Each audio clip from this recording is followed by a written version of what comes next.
Buenas madrugadas, ya estamos aquí después de esos múltiples viajes y recién llegados de Turín, donde esta semana vimos la Sábana Santa.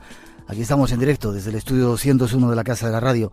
Volvemos a casa y estamos estrenando un flamante estudio de radio que parece galáctico, hecho para nosotros, parece un ovni, y desde él despegamos esta noche hacia ese destino donde nos escucháis. Para toda la gente que nos escucháis en cualquier parte del mundo, tenemos un globo terráqueo que nos dice desde dónde entráis, y esta noche estabais entrando desde Java, desde Argentina, desde Egipto, desde el Líbano, desde montones de lugares, desde toda España, evidentemente, toda América.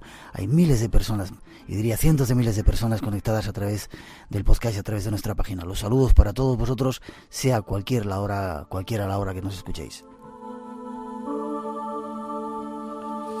Y si escucháis a través del podcast, votar para saber que estáis ahí. Y esta noche os hemos preparado un programa con respuestas.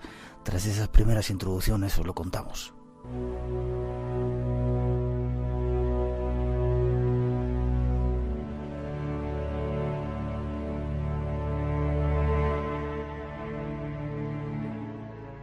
Seguimos en nuestra búsqueda de respuestas acerca de algunos de los misterios del hombre y la vida.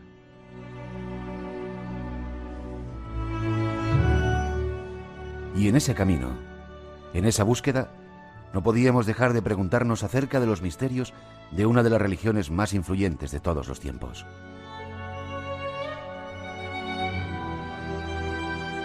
Nos referimos al cristianismo.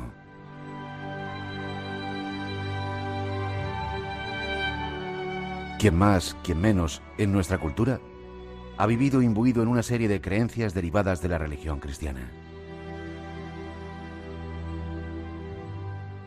¿Pero es cierto todo lo que nos han contado de ella?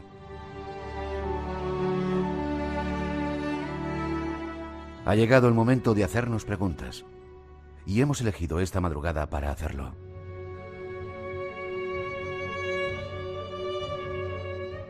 Y no solo hacernos preguntas, sino buscar respuestas. ¿Quieres acompañarnos en este viaje a la búsqueda de respuestas? Si es así, sé bienvenido. Nos vamos al origen de la religión cristiana y de algunos de sus misterios.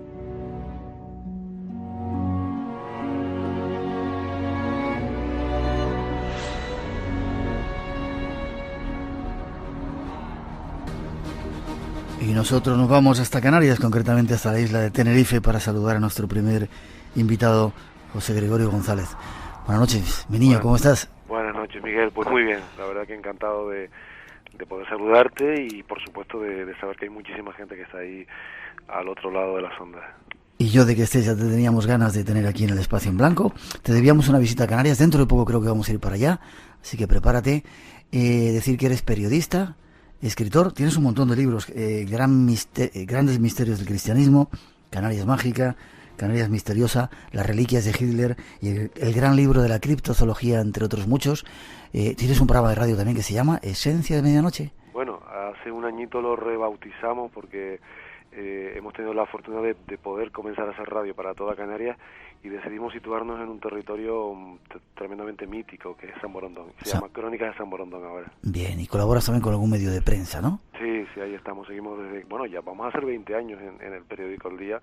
¿20 años? Sí. ¿Qué me dices? Sí, seguimos en su momento la estela de Paco Padrón con sus colaboraciones en el Diario de Avisos, lo empezamos a hacer en el Día y el tiempo pasa, la verdad que a veces demasiado deprisa. Pero increíble, ¿eh? 20 años ya. Sí, desde el 91, o sea que, bueno, me falta un añito, bueno.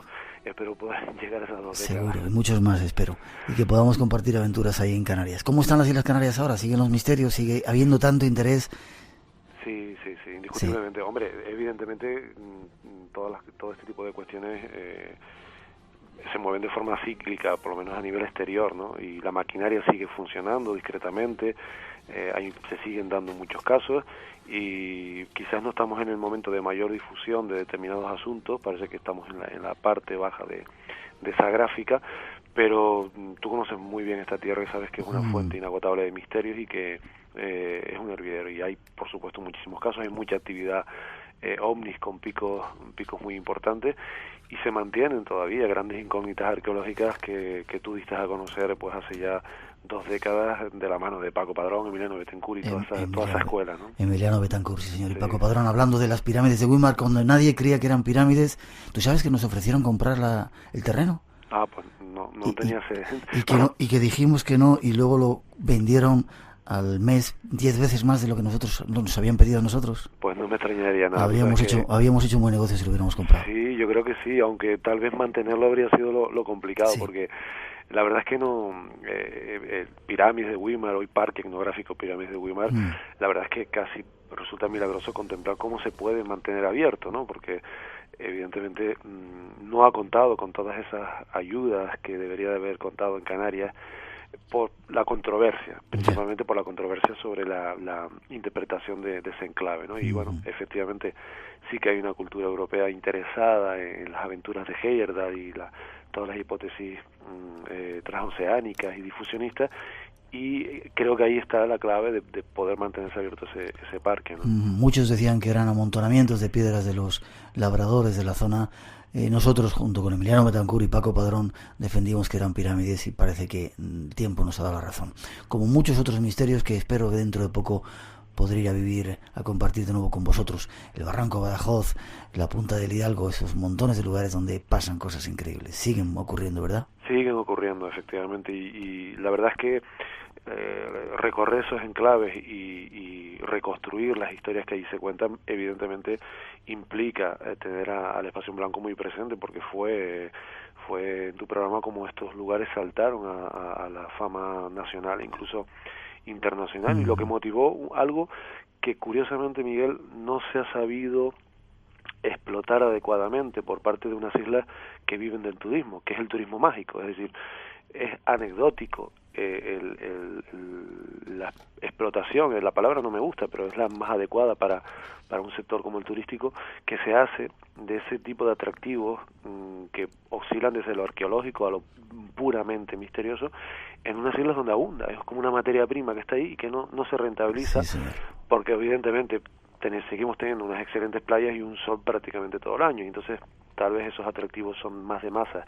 Pero es curioso que mucha gente tiene que viajar por su cuenta para visitar unos lugares de los que viene escuchando hablar desde hace más de 20 años, cuando a lo mejor, a alguien se le podría ocurrir la idea de convertir esto en itinerarios alternativos de verdad, ¿no? Ahí está la idea, y no solamente en Tenerife, sino en todas las islas, en Gran Canaria, en La Palma, en montones de esas islas, Lanzarote, Fuerteventura, tienen enclaves increíbles, El Hierro, La Gomera, no quiero olvidar ninguna, y San Borondón, Lanzarote, Fuerteventura, creo que las nombraste todas, y La Graciosa incluso, La Graciosa, que es una de mis islas favoritas, sí, pero no se lo digas a mucha gente, para que no vaya mucha gente, que esta isla está tranquilita. Sí, pero fíjate que cada vez la conoce más, más gente, y cada vez se van conociendo algunos misterios que no, claro, que por ser una zona pues no muy transitada, pues se conservaban ahí, pero bueno, eso es la parte positiva de que sí, señor, se conozca, es esa también. ¿Sabes que hay unos tiburones increíbles en La Graciosa?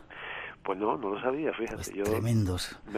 La última gran noticia que se ha divulgado de La Graciosa ha sido justo hace un par de días, acerca de la datación. Es un hallazgo que se produjo hace años, del que teníamos conocimiento, pero públicamente se han hecho eco los periódicos hace apenas unos días. El hallazgo de restos de cerámica en un contexto paleontológico que han sido datados en varios miles de años, es decir, antes con lo cual volvemos a la controversia sobre el poblamiento de Canarias y una posible vinculación con pueblos fenopúnicos, ¿no? Y esto hay un debate abierto sobre el origen de los guanches y cómo interpretar grabados rupestres, cómo interpretar determinados vocablos, en fin. O sea, como ves, el tema sigue abierto. Con muchas oscilaciones sigue abierto. Ya. Pues tranquilo, que con vuestra ayuda volveremos a desembarcar en Canarias y le daremos caña. Hay muchos misterios que esperan ser desvelados. Pero hoy no vamos a hablar de misterios de Canarias. Yo te digo, te emplazo para cuando vayamos ahí, en esa invitación que tenemos en las islas. Hoy vamos a hablar de otros misterios del cristianismo. Y si te parece, tras esa primera introducción empezamos a meternos. Yo pido disculpas, seguramente alguna gente se va a sentir ofendida por algunas cosas que vamos a decir, pero bueno, 900-137-137 es nuestro teléfono gratuito por si queréis intervenir. Tras esa introducción nos metemos de lleno en el tema.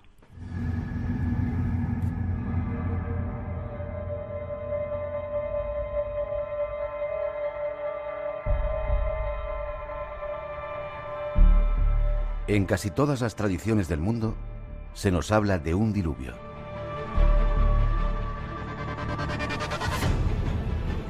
En la Biblia se le menciona como el diluvio universal.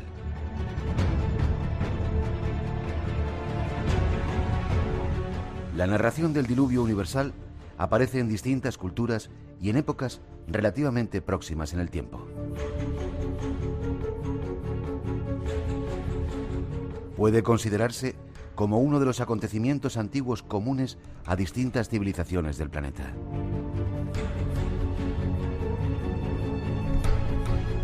Pero con o sin pruebas de su veracidad, sabemos que estas civilizaciones antiguas conservaron la historia de una gran inundación que destruyó a sus antepasados.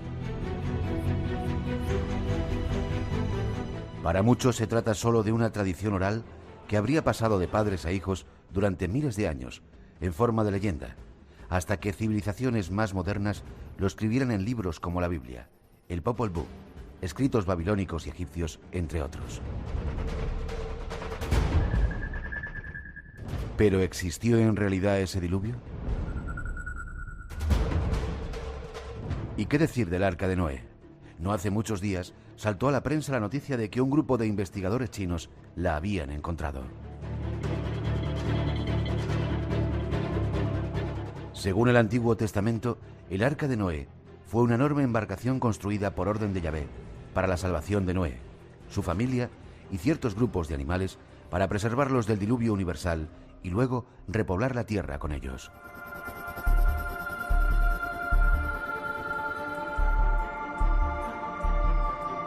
¿Pero existió en realidad?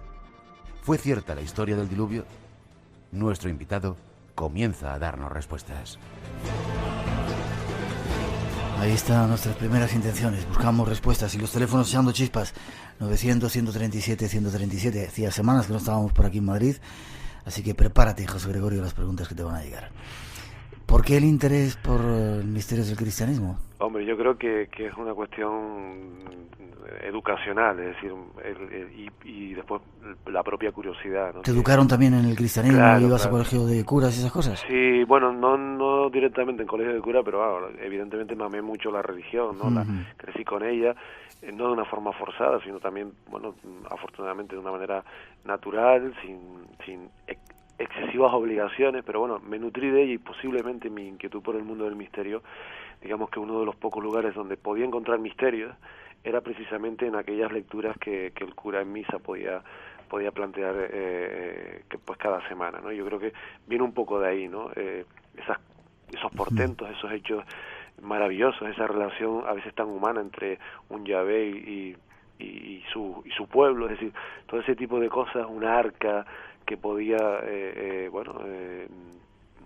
salvar a algunos elegidos de un diluvio, o un dispositivo que al parecer permitía comunicarse a Dios, a Yahvé con los humanos, llamada Arca de la Alianza. Es decir, había demasiados misterios ahí, ¿verdad?, dentro de todo un mensaje teológico y bueno, y todas las cosas que evidentemente implican la liturgia y que a mí me llamaba la atención, y yo creo que vino un poco por ahí, ¿no? Y al final, pues, indagando por aquí y por allá, pues terminé pariendo este libro, Grandes Misterios del Cristianismo, donde obviamente hay un montón de ventanas abiertas, de puertas de incógnitas, y por supuesto muchísimas especulaciones, porque evidentemente la distancia, la ausencia de documentos y las opiniones son tan diversas que permite exponer el tema, vamos, completamente abierto en muchos ámbitos.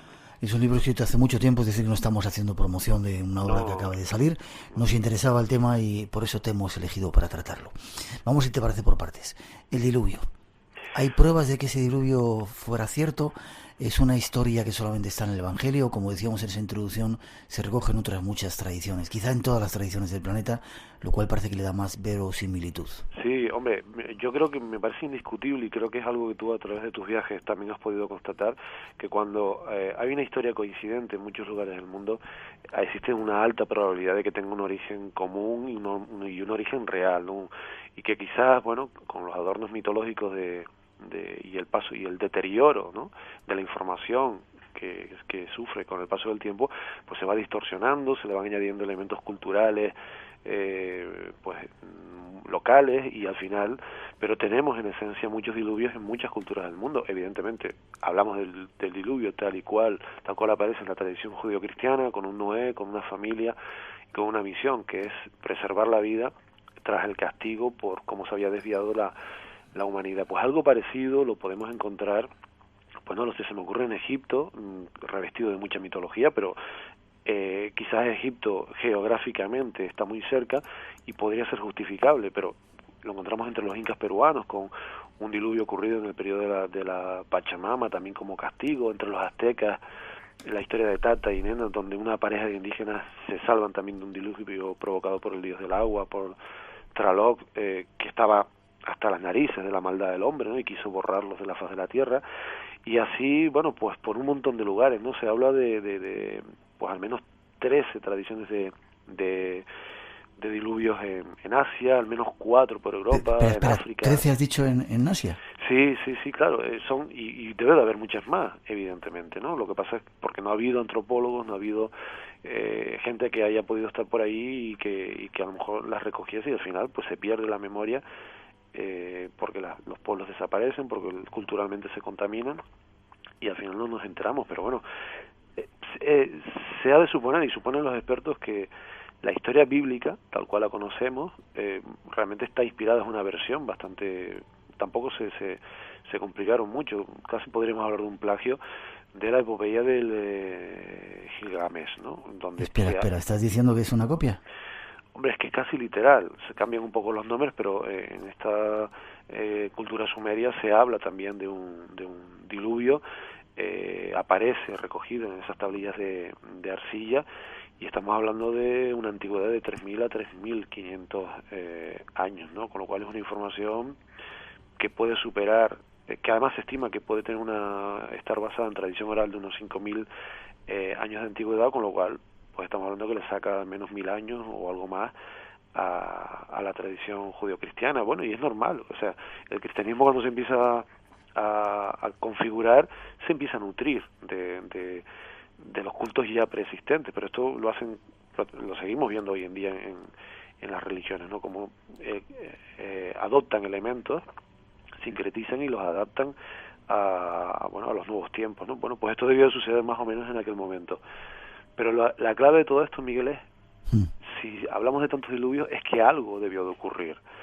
Y si dejamos al margen, obviamente, la interpretación como un castigo divino y por lo tanto como una acción consciente de una entidad superior que nos guía, etcétera, tendríamos que recurrir, dejando a un margen eso, y evidentemente pidiendo disculpas a quien pueda sentirse molesto, tendríamos que rastrear en la geología, tendríamos que rastrear incluso en la cosmología, en la astrofísica, en la climatología, algún fenómeno capaz de provocar este tipo de inundaciones universales o simultáneas en varios sitios y que cada cultura las considerase universales, aunque no tuviese conocimiento de que pudiese existir América, por ejemplo, ¿no? En Egipto no se supiese que existiese América.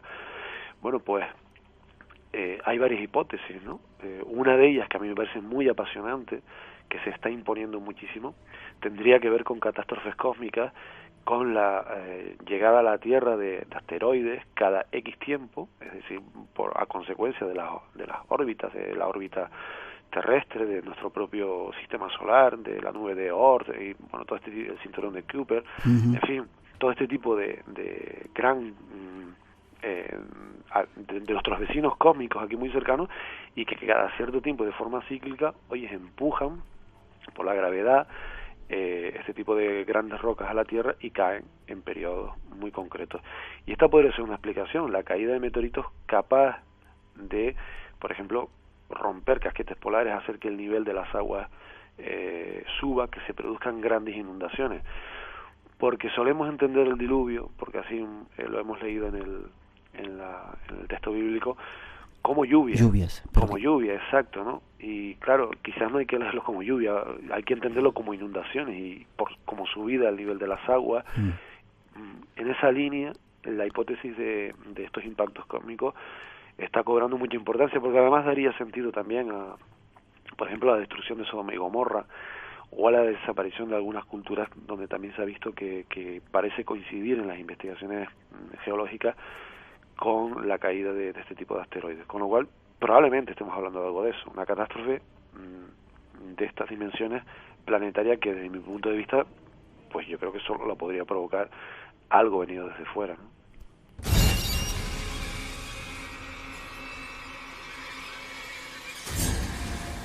Abre tus sentidos.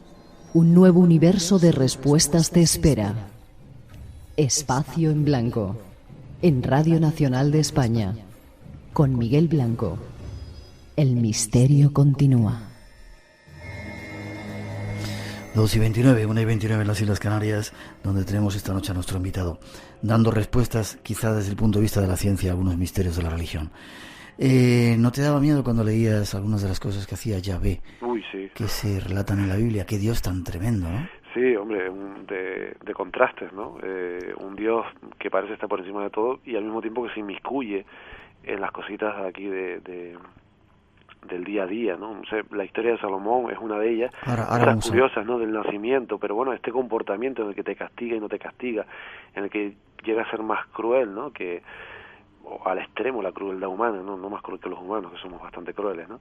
Pero demasiado humano, ya ve, ¿no? Y claro que da miedo. Y cuando cuando ibas a misa, y yo rememoro estos recuerdos, ¿no? Veías que había o sea, que había un yin y yang, es decir, había dos dioses, uno que era muy cañero, pero muy cañero, muy vengativo, muy, vamos, el macarra, si me permites la expresión, que era el Yahvé, y después te veías a otro plasmado en el Nuevo Testamento, más consolador, conciliador, amando al prójimo, etcétera, etcétera, etcétera, ¿no? Parecían dos historias muy diferentes, evidentemente. Hablamos de una diferencia de tiempo también importante, pero lo curioso es que cuando, y esto es un enigma que no sé si alguien sabrá resolver, algún teólogo posiblemente tendrá respuesta, cuando se codifica la Biblia y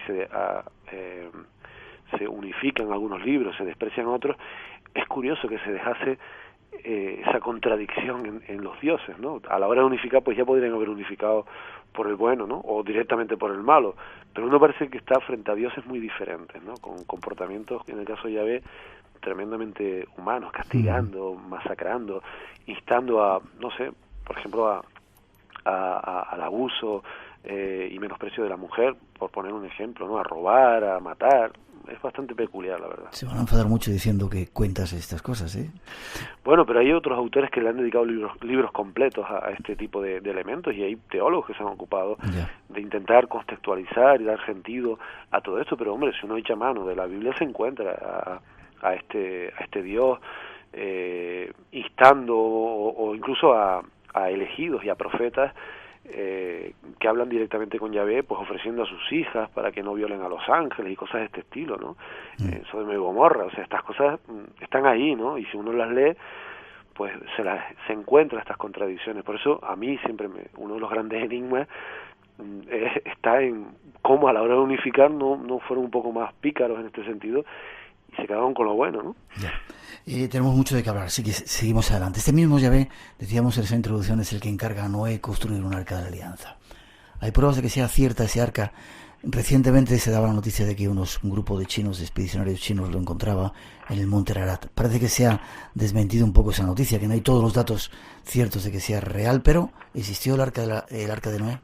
Bueno, el arca de Noé es que la verdad que las paradojas, las coincidencias y los caprichos de la naturaleza juegan a favor de seguir manteniendo la idea de que el arca existió, ¿no? Podemos interpretar esto como, obviamente, toda la historia del diluvio como un mito para justificar un fenómeno planetario de inundación, ¿vale? Y nos podríamos quedar contentos así. Pero quienes van a la literalidad y creen que efectivamente Dios avisó a Noé, a los suyos, para salvar y preservar la vida, pues se toman esto de forma literal y buscan el arca, ¿no?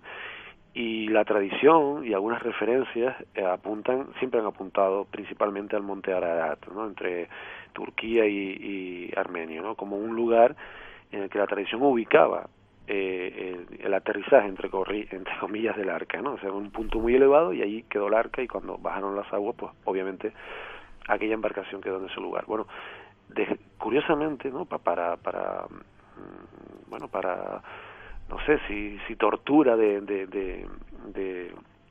quienes queremos resolver las cosas y buscar una respuesta, en el monte Ararat hay una anomalía realmente, o sea, hay una anomalía geológica que cuando se ha fotografiado, pues, parece un arca, ¿verdad? Claro, tiene forma de barco, y es que encima tú dices, bueno, pues si no hubo un arca, vaya casualidad que hay una tradición que ubique, pero una tradición de muchísimo tiempo, de siglos, ¿no? Milenaria incluso, que ubique en ese monte la llegada de esa embarcación del diluvio, ¿no? Y que cuando ya estamos en disposición de tomar fotografías aéreas, que es muchísimo tiempo después, resulta que se fotografía una sombra, ¿verdad? Una estructura geológica que tiene esa forma. Es peculiar, la verdad es que es tremendamente llamativa esa coincidencia. Obviamente no es madera fósil, y la embarcación que teóricamente construyó Noé es madera, o sea, por lo tanto, aquello es piedra, pero es una piedra diferente que tiene esa forma. Que algunos han llegado ahí, que han dicho que han recogido madera y que la han datado y que encajaría, pero al final esas pruebas han desaparecido o nunca han podido verificarse mediante análisis complementarios e independientes, y lo único que tenemos para tortura de nuestra curiosidad es justo esa anomalía que sí existe, que está fotografiada y que incluso aviones de la CIA en los años 60, 70 fotografiaron. O sea, supongo que en sus labores de espionaje algún aficionado a la arqueología bíblica tendría conocimiento de la anomalía del Ararat y mandó que cuando pasasen por allí lanzasen algunas fotos. Y lo hicieron, es decir, que eso existe realmente. Pero cada cierto tiempo pues hay alguna expedición que asegura estar por allí.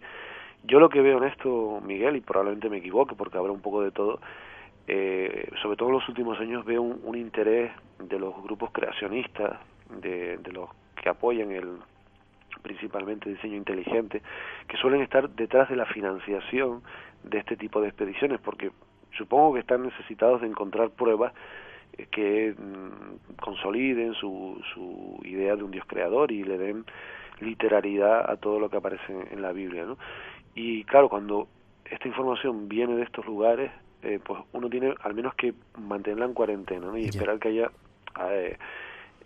informes independientes o análisis. De momento no hay muchas fotografías, hay páginas de grupos de investigación bíblica que han estado en ese lugar y han sacado fotografías de la anomalía en detalle, pero el problema está en los análisis de ese material, en que eso puede demostrarse que es madera fósil y que por lo tanto pertenezca a una embarcación.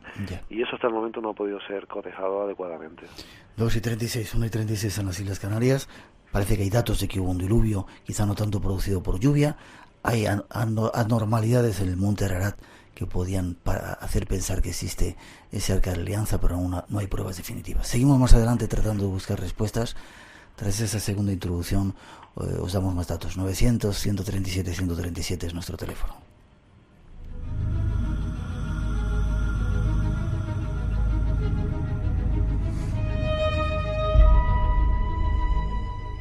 Otro de los misterios a los que hace referencia la Biblia es el Arca de la Alianza.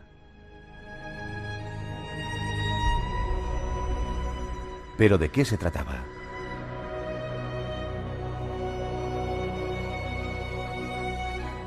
El Arca de la Alianza, según la Biblia, es la caja que guardaba las tablas de la ley de Moisés con los 10 mandamientos y constituye, sin la menor duda, el objeto sagrado más codiciado de cuantos han sido buscados por el hombre en distintos lugares de la tierra, desde África a Oriente Medio.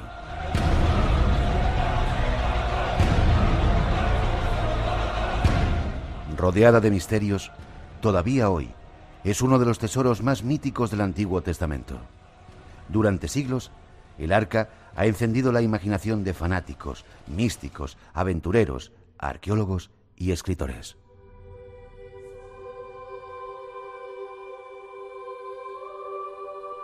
Su búsqueda por la historia ha sido incesante.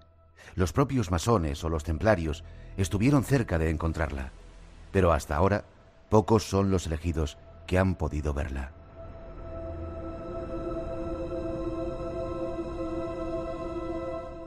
Parece ser que el arca se encuentra en Etiopía y que la humanidad está a punto de asistir a su revelación.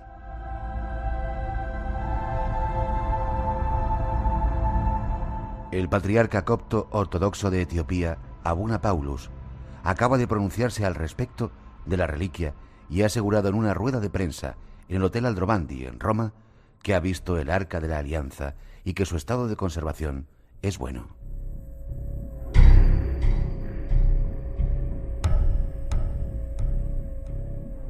Paulus cree que ha llegado el momento de la verdad. Afirma que no puede decir dónde se encuentra el arca, pero sí asegurar que la ha visto y que es como está descrita en la Biblia.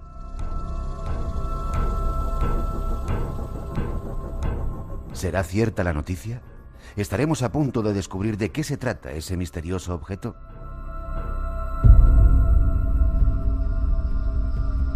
¿Y qué decir de Salomón, ese mítico rey y su famoso templo?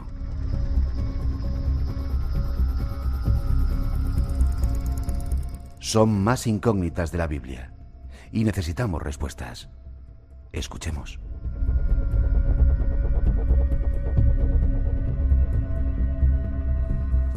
Bueno, hay mucho por hablar. Tenemos una vieja por teléfono, dice que estamos hablando de cosas anteriores al cristianismo. Este es el Antiguo Testamento y el cristianismo es el Nuevo. Bueno, hablaremos también del cristianismo dentro de nada, así que un poquito de paciencia. ¿Qué era el Arca de la Alianza, José Gregorio? Bueno, pues el Arca de la Alianza, la verdad es que ojalá tuviese yo la respuesta exacta de lo que era. Desde luego parecía una especie como de teléfono que permitía a Dios comunicarse con sus elegidos, ¿no? ¿Un teléfono móvil? Sí, algo así, ¿no? Sí, con algunos miles de años de antigüedad, pero venía a ser de entrada un intercomunicador que permitía precisamente eso, ¿no? Se metían en el templo con el arca y Dios se manifestaba a través del arca, hablaba a través del mismo, ¿no? Uh-huh. Físicamente una caja, estamos hablando de una caja en la que se utilizó madera y oro, una caja que podría tener pues más o menos 1,50 a 1,25 de largo por 1 metro, entre 90 y 1 metro de ancho, ¿no? Y la misma altura, 90 centímetros de alto, ¿no? Una caja de madera, oro, alternando capas de una cosa y de la otra, con 2 querubines, 2 ángeles colocados en los extremos y con unas anillas que permitían pasar unas varas para el transporte, ¿no? Como una especie de andas, que además servían de aislantes, es decir, para no tener un contacto directo con un instrumento que tenía unos efectos mortales. Es decir, eso te iba a preguntar, decían que era peligrosa, que no claro, se podía acercar uno. Es que ahí está, antes hablabas de menudo cañero podía ser ese llave, ¿no? Pues aquí lo demuestra un poco, da unas instrucciones para construir un instrumento que a veces parece actuar con autonomía de forma muy negativa, provocando. Se habla en la Biblia, encontramos referencias a cómo provocaba tumores, cómo incluso en un momento en el que la están transportando y se parte la rueda de un carro, al intentar sujetarla para que no cayese al suelo, las personas, los 2 que se acercan, terminan muertos a consecuencia de una descarga, ¿no? del fuego de Dios. Es decir, que estamos ante un objeto que produce en quienes entran en contacto con él, en la mayoría, pero no en todos, unos efectos mortales, unos efectos bastante perniciosos, y que hemos de suponer que debía de existir alguna especie de manual de instrucciones que permitía que otras personas sí pudiesen estar junto a ese objeto, sí pudiesen manipularlo sin sufrir ningún tipo de daño. Y eso es lo que se deduce tanto del Antiguo Testamento como de la tradición judía. Es verdad que hasta el momento nos hemos centrado en el Antiguo Testamento, pero es que eso forma parte del cristianismo. Es decir, el cristianismo surge y se nutre de eso, si no, no tendríamos esos libros en la Biblia, ¿no? Y hoy en día, pues obviamente se han dado muchas interpretaciones y ubicaciones para el arca. Espera, ahora te vamos a poner una pequeña información que habla de eso. Déjame que diga simplemente, lo buscaron, estuvo para hacer en el templo de Salomón. Sí, en el templo de Salomón. Lo buscaron los templarios, lo buscaron los masones, Hitler estuvo detrás de ella y no se sabe dónde está. Vamos a escuchar esta pequeña información que da algunos datos de dónde puede encontrarse ese arca. La reina de Saba había oído hablar de la sabiduría del rey Salomón y fue hasta Jerusalén a ser testigo de esa sabiduría.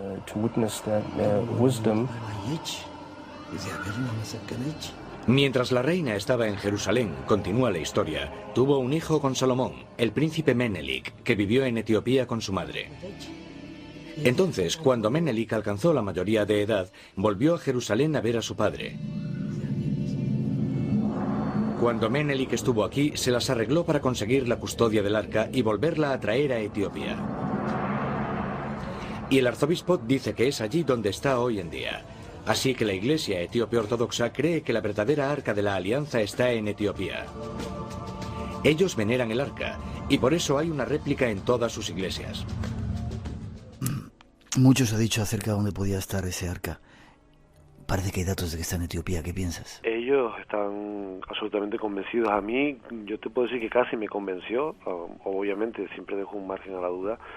que así me convenció Graham Hancock, ¿no? Con un libro escrito hace muchos años, Símbolo y Señal, reeditado hace algunos años con otro título, que fue el fruto de 10 años de investigación, es decir, de trabajar allí como corresponsable económico y conocer esta historia e indagar en ella y llegar al convencimiento de que efectivamente el arca de la alianza, por lo menos la que podría ser auténtica, se conserva en Etiopía, además en un lugar muy concreto que él identificó, que sería la iglesia de Santa María de Sion, ¿no? De forma muy observadora, él siguió una fiesta que es la del Tinkat, donde sacan un objeto cubierto que se supone que es el arca, le hacen una ceremonia, una fiesta muy antigua, sacan ese objeto de esa iglesia y bueno, hay imagínate una romería, un gran festejo, y después la devuelven a este lugar, que sería el único momento en el que sale el arca de este lugar, ¿no?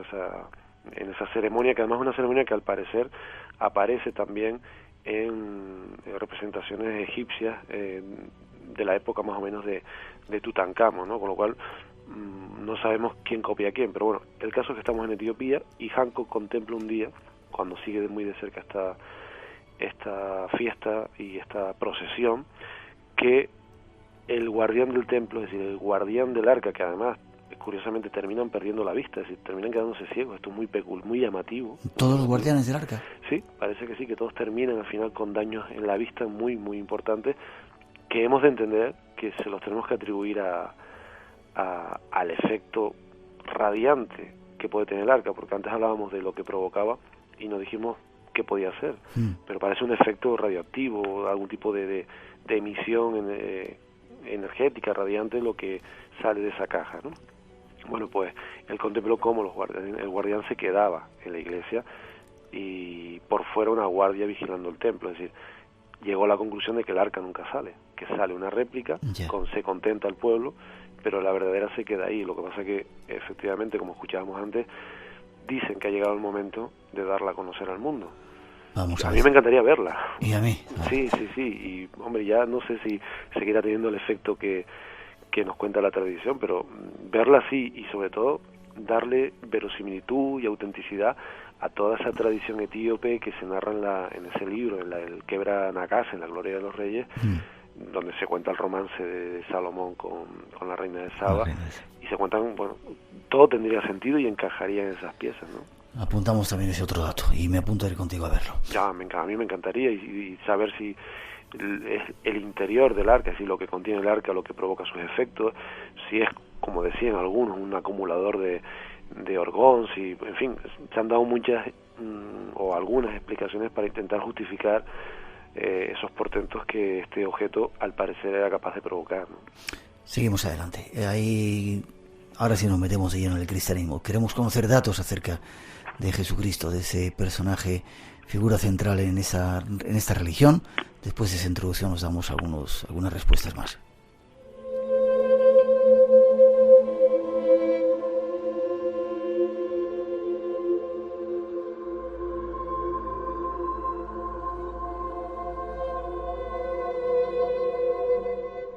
Existe una gran controversia dentro de la Iglesia acerca de la vida de Jesús y los diversos evangelios.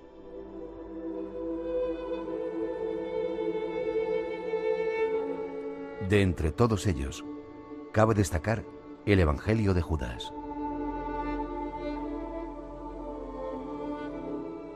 Se denomina Evangelio de Judas o Evangelio prohibido de Judas a un evangelio utilizado, según testimonios de los padres de la Iglesia, por la secta agnóstica de los cainitas. Fue compuesto, probablemente, durante el siglo II.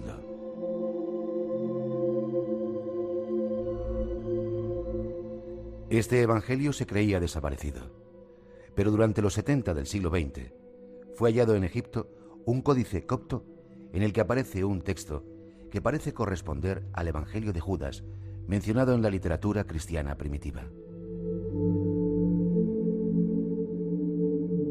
En 2006, la organización National Geographic Society hizo público su trabajo de restauración y traducción del manuscrito.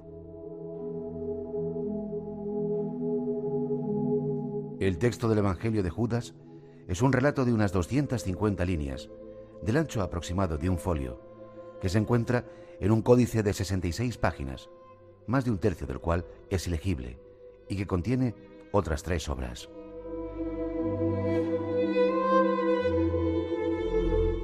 Dos de ellas, el primer Apocalipsis de Santiago y la epístola a Felipe, atribuida a San Pedro, son obras agnósticas ya conocidas por los hallazgos de Nag Hammadi.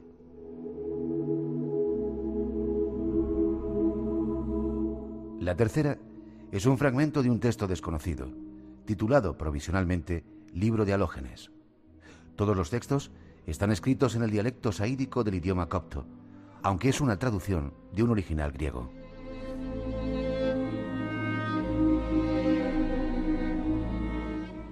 Mediante varios métodos, entre ellos el del carbono 14, el códice ha sido datado entre los años 220 y 340.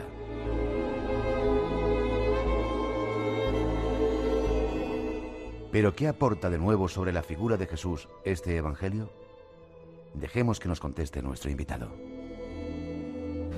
Hay un montón de preguntas y el teléfono está echando chispas y por todos lados nos llegan preguntas que te voy a trasladar. 900-137-137 es nuestro teléfono por si queréis seguir interviniendo.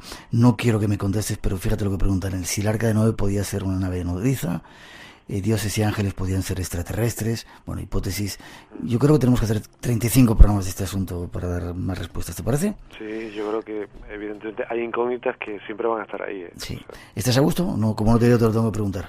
No, yo contesto todo lo que tú quieras. Y estás a gusto, ¿no? Sí, tú ten en cuenta que además este tema de los ángeles y demonios y vinculándolo con la idea de los extraterrestres es algo que en ufología se lleva planteando hace décadas, ¿no? Y creo que nunca se termina de resolver hacia un lado o hacia otro, ¿no? Vale, pues quizás sea la segunda parte del programa. Hablemos del Evangelio de Judas. ¿Qué tiene de diferente este Evangelio? ¿Qué aporta o qué no aporta la figura de Jesucristo? Y nos preguntan también que cuál era uno de los misterios es la propia Biblia. ¿Quiénes decidieron qué escritos descartar y cuáles incluir en la misma? Es decir, ¿quiénes fueron los padres de la religión que dijeron esto sí, esto no? ¿Y por qué el Evangelio de Judas no? Bueno, el Evangelio de Judas no, como un buen puñado de libros que pertenecen a los textos gnósticos, quedaron fuera, ¿no? Digamos que este Evangelio y otros textos gnósticos, muchísimos que hay, se quedaron fuera en un momento en el que la Iglesia se empezaba a articular como una organización realmente sólida, firme y había luchas de poder, es decir, había diferentes interpretaciones de Jesús y de su mensaje que circulaban. Había muchísimos libros, pero muchísimos libros que se manejaban en las pequeñas comunidades de cristianos que iban surgiendo y cada una tenía un tipo de influencia cultural, étnica, y obviamente se fueron imponiendo las de mayor poderío, las más predominantes, y se fueron excluyendo las otras, ¿no? Y este en concreto, el Evangelio de Judas, más que aportar sobre Jesús, lo que nos ofrece es una lectura muy diferente de Judas, ¿no? De Judas, que ha sido siempre el gran perdedor, el que ha tenido muy mala prensa, que ha sido demonizado. Bueno, probablemente o sea, yo creo que Judas era un insulto, es decir, que alguien te llamase así ya era un insulto, ¿no? Con ese final trágico. Y este Evangelio lo que hace es reivindicar el papel, la necesidad de su papel en ese plan cósmico, que es cierto. Es decir, si le vamos a dar literalidad a toda esta historia y vamos a poner a Dios y a la misión que le encomienda a su Hijo al encarnarlo entre los humanos, obviamente el papel de Judas, nada agradable, era absolutamente necesario, por lo tanto permitido por la propia divinidad, planificado por la propia divinidad. Y lo que hace este texto, yo supongo que esto lo debieron entender los grupos gnósticos, por lo menos los que redactan y hacen circular en sus comunidades este texto, y lo que hicieron fue reinterpretar el papel de Judas y darle un protagonismo y un papel muy, muy importante. Lo que pasa es que hoy en día lo contemplamos a la luz del siglo XXI, bueno, de 2000 años de historia del cristianismo, y claro, es un mensaje diametralmente opuesto a lo que pudo suceder pues en el siglo II, siglo III, ¿no? Que se veían las cosas de otra manera. Pero a mí me parece muy bonito, es decir, a mí ese desenlace en el que Jesús le dice, prácticamente, no voy a ser literal, pero más o menos, que Él es el apóstol principal, que Él es el que le ayuda a cumplir su misión, la pieza clave, Aunque sea un traidor. Aunque tuviera la difícil tarea de traicionarlo y de vivir 2000 años con la etiqueta de traidor, porque efectivamente él hace un acto de traición, pero si entendemos que para la redención y para el posterior desarrollo de los hechos y para la propia constitución del cristianismo, ese acto de traición era absolutamente necesario, es decir, formaba parte del plan divino, del plan cósmico. Yo creo que eso lo puede entender cualquiera, siendo creyente o no creyente. Si él está ahí y se sitúa a Dios por encima de todo, pues él está ahí porque Dios lo sitúa. Es decir, con lo cual se le asigna el papel del malo y el hombre apechuga y desarrolla su papel, y es esencial para lo que viene después, que se supone que es la salvación, la redención y todo esto, ¿no? Te digo que nos quedan 3 minutos antes de las noticias, de una mínima parada que tenemos que hacer, pero es curioso que los evangelios que se recogen, los que están aceptados, bueno, yo creo que casi todos, empiezan a escribir la historia de Jesús 300, 200, 100 y pico años después de su muerte.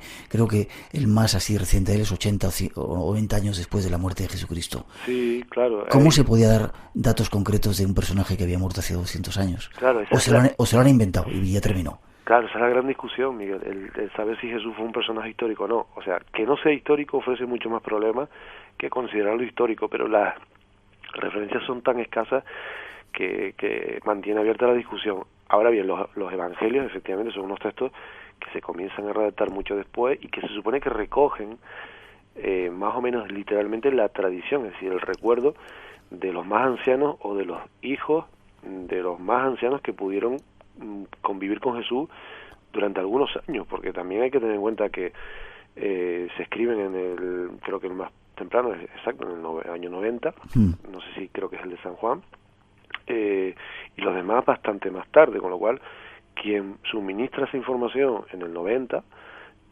pues ya tenía que ser bastante mayor y probablemente ni lo conoció directamente a Jesús, porque hacía ya más de 60 años que había quedado atrás. Entonces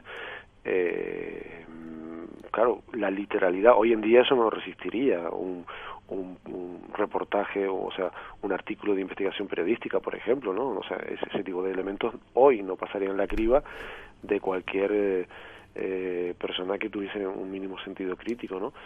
Pero hemos de pensar que en aquel momento, al no haber una facilidad para la escritura, se conservaba con más fidelidad la tradición, y que se pudo reconstruir, pero se nutrió de mitos y de otros personajes que pertenecían a Roma, por ejemplo, dioses, etcétera, y se les fue revistiendo de muchos elementos que no son del cristianismo, ni muchísimo menos, ¿no?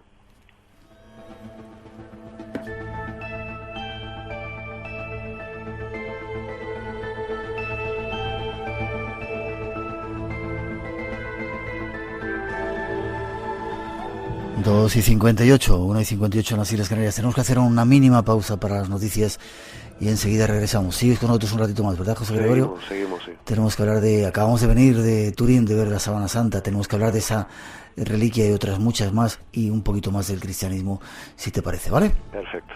Llegan las noticias a las 3. Después regresamos, tenemos que contaros todo eso y os hablaremos también de un premio que acaban de dar a unos investigadores en China. Tiene que ver con una tumba que está a punto de descubrirse. Lo avanzamos para que estéis atentos, y otras cuantas claves con Enrique y Vicente. Hay mucho todavía por compartir en este espacio en blanco de hoy, así que no os vayáis. Y mañana la segunda cita, vamos a llevaros hasta el infierno. Hay un lugar en Java, una mina de azufre que está considerada como el infierno, y muchos dicen que esos volcanes que han empezado a rugir son el aviso de que algo grave está a punto de ocurrir, y no son profecías. No os lo perdáis, porque alguien que ha estado allí vendrá en exclusiva a contarlo aquí en este espacio en blanco de hoy. Después de mañana, mejor dicho, después de las noticias, regresamos. Hay mucho para contaros y para compartir todavía. No os vayáis. 900-137-137 nuestro teléfono, por si queréis seguir participando en ese concurso que tenemos. 5 premios para regalaros y premiar vuestra fidelidad al programa. 2 y 6 en las Islas Canarias. Entramos en la segunda hora, en esta primera edición del Espacio en Blanco, en esta primera cita. Recordad que mañana hay una segunda. Os vamos a llevar hasta el infierno. Alguien en el Facebook comentaba el Yellowstone. Iremos a Yellowstone para daros algunos datos, y dicen que los terremotos han puesto a rugir. Os lo vamos a contar aquí en ese Espacio en Blanco de mañana. Hoy nos queda todavía irnos hasta China, y además hasta Yemen a daros algunas noticias que estamos seguros que no conocéis, y todavía seguiremos hablando de misterios del cristianismo junto a nuestro primer invitado que está en Tenerife, José Gregorio González. ¿Sigues por ahí, José Gregorio? Seguimos, Miguel. Bueno, multitud de llamadas tenemos. Siempre que se habla del tema de religión, levantamos ampollas, 900-137-137 por si queréis intervenir. Te vamos a tener todavía un ratito más, ¿te parece? Como ahí tenemos una hora menos, así, bueno, no duermes. Sí, se nota menos. Se nota menos, sí. Salomón, lo hemos dejado ahí un poquito apartado. Hablábamos el otro día de los diablos con los que aparentemente pactaba Salomón. ¿Quién era este personaje? Y luego volvemos con Jesucristo. Bueno, un personaje, un tipo francamente peculiar, para mí uno de los más interesantes, controvertidos de cuantos encontramos en las Sagradas Escrituras, ¿no? O sea, el tercer rey del Reino Unificado, el último además, porque tras su muerte, pues, se terminó separando, hijo de David, además, hijo de David y Betsabé, en una especie de situación bastante surrealista, ¿no? De estas que permitía y alentaba a Yahvé, porque primero surge de una relación prohibida entre David y Betsabé, que está casada, tienen un hijo, bueno, en fin, David manda al frente al marido de esa mujer, bella mujer de la que se enamora, y Yahvé le castiga pues con la muerte de ese primer hijo, pero después permite que se quieran, y de ahí nace Salomón. Es decir, incluso el comienzo es bastante peculiar, pero es un rey muy sabio, un rey que pasa como el más sabio de todos los reyes, es un rey de contraste, mujeriego. Los propios textos bíblicos hablan 300 o 500 mujeres. Sí, tenía, ¿no? Exactamente, de esposas, no sé, creo que eran 700 y como 300 concubinas. Eso, más de 1000, es verdad. Exacto, dotado de una tremenda sabiduría que quedó reflejada pues principalmente en un pasaje que a mí me fascinaba cuando lo escuchaba. Y a mí. ¿No? El juicio del niño, ¿no? Y esa sabiduría, y solo la bondad de una auténtica madre y el amor de una auténtica madre permite que sobreviva al hijo aunque no sea con ella, ¿no? Por lo tanto, pero tenemos a un Salomé que parece que domina a los demonios, y hay una gran tradición acerca de la construcción de su templo con ayuda de los demonios, ¿no? Y después hay un misterio vinculado con sus finanzas, es decir, con el oro, con las riquezas que este hombre traía desde un lugar que ha traído de cabeza a los investigadores, que era Ofir, ¿no? Es decir, ¿dónde se ubicaba Ofir? Algunos han llegado incluso a situarlo en el Nuevo Mundo, en América, ¿no? Algo que puede resultar temerario. Otros en el Cuerno de África, otros bajan, llegan al otro extremo, es decir, que se ha intentado darle un sentido, una ubicación geográfica incluso a ese lugar. Dudan también, todo de que hay que exponerlo rápidamente, algunos dudan de la existencia real de Salomón, ¿no? Aunque parece ser que efectivamente está basado su figura en un personaje real que reinó durante un tiempo importante en paz, en prosperidad para su reino, principalmente porque era un gran estratega que supo establecer alianzas, abrir rutas comerciales, y ese episodio con la reina de Saba, por ejemplo, tendría que ver también con esa capacidad casi magnética que tenía sobre otros gobernantes, ¿no? Y fue el constructor del templo, ¿no? Del gran templo de Salomón, dictado también por la divinidad, el templo perfecto, la geometría perfecta, que después ha sido el fundamento simbólico de la masonería, francmasones y muchas otras sociedades, ¿no? Con lo cual tenemos un personaje muy rico, que en matices, que tenía sortilegios y además tecnología también para poder desplazarse de un lugar a otro, grandes distancias sin despeinarse, como diríamos hoy en día, que tenía un espejo que algunos interpretan como mesa, donde se podía ver el futuro. Es decir, la verdad es que es un personaje que lo podríamos sacar de la Biblia y la Biblia no perdería nada, y lo podríamos colocar en otro contexto y seguiría teniendo una personalidad y un magnetismo arrollador, ¿no? Quizá haya que dedicar algún día un programa más extenso sobre él. Volvemos a Jesucristo. Hay algunos misterios del cristianismo que no quieren dar importancia a una figura vital en la vida de Jesucristo. María Magdalena. ¿Quién era? Fue su mujer, tuvo un hijo con ella. ¿Qué pasa en esa historia que recoge el Código Da Vinci y que, bueno, hay mucha controversia con la Iglesia? Bueno, evidentemente, si hacemos caso de una de las últimas cosas que contó Juan Pablo II, sería el apóstol de los apóstoles, ¿no? Por algún motivo, ella es la primera que ve a Jesús resucitado, ella está a sus pies en la cruz, es decir, no parece que sea un personaje secundario en toda esta historia, aunque es cierto que la Iglesia institucionalizada la ha considerado un personaje secundario, ¿no?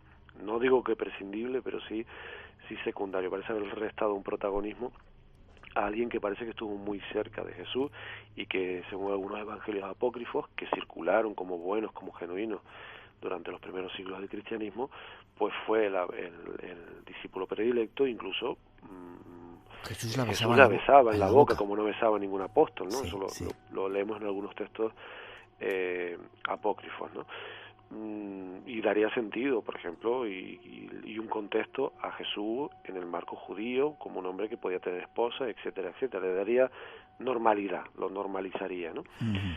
Pero no sabemos muy bien quién es. Algunos apuntan que debía de tener cierta relevancia y dicen que sí podía haber sido una sacerdotisa egipcia, otras que una princesa etíope, es decir, le intentan buscar un realengo, un linaje que esté a la altura de las circunstancias. Probablemente era una mujer normal y corriente, sabia, porque convivió de haber existido Jesús muy cerca de él. No sé si pudo no tener una relación de pareja, pero hay una larga tradición que sí que los vincula y habla de una descendencia que algunos asocian al secreto custodiado, por ejemplo, por los templarios, y que sería una humanización del concepto del grial, ¿no? Uh-huh. A mí me parece un poco trivial, muy facilón relacionar grial, sangre real con esa idea, pero no me parece descabellado que efectivamente pudiese existir un linaje que con la muerte de Jesús pues requiriese ser protegido, como protegeríamos, como cualquier colectivo protegería al descendiente de alguien que ha sido muy importante, ¿no? Y lo apadrinas y lo cuidas y vigilas por él, ¿no? Pues esa es un poco una idea que circula y que ha generado mucha controversia, ¿no? Y que supo explotar muy bien Dan Brown con el Código da Vinci, pero es un personaje por descubrir, por reivindicar, que tiene su propio culto, que tiene mucha fuerza el culto a María Magdalena en determinadas regiones, en otras ha sido opacado por completo, ¿no?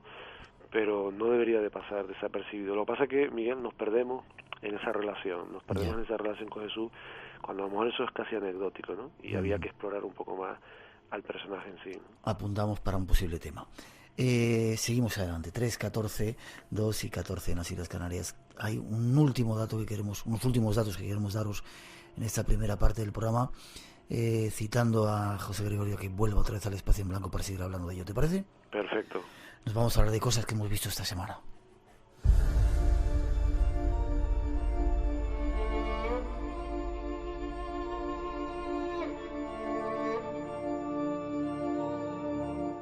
En estos días se celebra en Turín, y acabamos de regresar de allí esta misma semana, la ostensión de la Sábana Santa.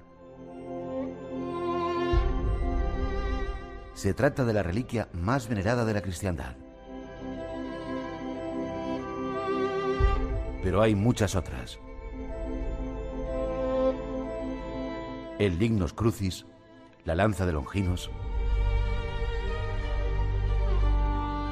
¿Pero tienen alguna validez estas reliquias? ¿Son verdaderas? ¿Son la prueba de la existencia de Jesús el Cristo? Nuestro invitado nos ayuda a buscar respuestas. Como decíamos, acabamos de llegar de Turín. Yo no había visto la Sábana Santa, me parecía imperdonable, no quería esperar hasta el 2025 y ahí nos plantamos y es increíble. ¿Qué opinas de la Sábana Santa? Quizás es la prueba de que existió Jesucristo como una de las reliquias más veneradas de la cristiandad, o no tiene nada que ver. Hombre, imagínate, una respuesta contundente a eso yo no la puedo dar, ¿no? Pero desde luego que es un objeto absolutamente apasionante, cautivador, interesante, y desde luego no me extraña para nada que esté en el ojo de un huracán científico desde hace varias décadas. Parece evidente que esa sábana envolvió el cuerpo de un ser humano que fue sometido a un suplicio que encaja casi milimétricamente con lo que se describe en los evangelios, ¿no? De ahí a ponerle nombre y a decir que Jesús, pues solo hay un paso, pero yo no me atrevo a darlo. sobre todo porque presenta tantas anomalías esta sábana, y sobre todo ese chamuscado que teóricamente podría tener que ver con el proceso de la resurrección, que claro que racionalmente es algo que nos sobrepasa y nos excede, y que la razón te dice que esto no puede ser, que claro, yo no le quiero poner nombre y apellidos al hombre que fue envuelto en esa sábana. Lo que parece fuera de toda duda es que tiene tal cúmulo de anomalías investigadas con mucho rigor, que a veces nos deberíamos de cuestionar si un objeto de estas características, con tantas investigaciones a su costa, estaría siendo tan discutido si no tuviese que ver con el cristianismo y con Jesús directamente. Y es lógico que se discuta, porque Jesús no es un personaje cualquiera, y de su existencia o no, y de su mensaje, pues han dependido y dependen millones de personas en todo el mundo.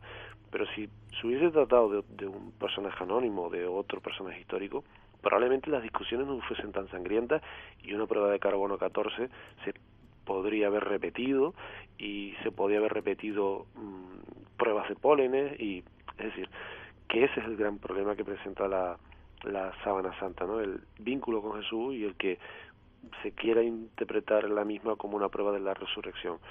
Pero a mí hay elementos que tú has podido contemplar directamente que me resultan fascinantes, ¿no? La distribución anatómica de las manchas de sangre arterial y venosa en una tela, sea del siglo XII, siglo XIII, siglo XIV, o sea del siglo I, en la que no se conocía esa distribución anatómica y fisiológica, por ejemplo, del sistema sanguíneo. Es decir, que si se trata de una reliquia, de una falsificación del siglo I o de 1400 años después, sería muy difícil responder a toda esa precisión que presenta, que es tremendamente llamativo. Ya no hablemos del proceso de lograr la imagen, porque se han intentado y se consiguen determinados efectos mediante, pues no sé, utilización de protofotografía y otros elementos, pero claro, no es igual, no se parece. Es decir, que quien lo hizo, si fue un truco, lo hizo tan bien que todavía hoy no sabemos reproducirlo. Y si no es un truco,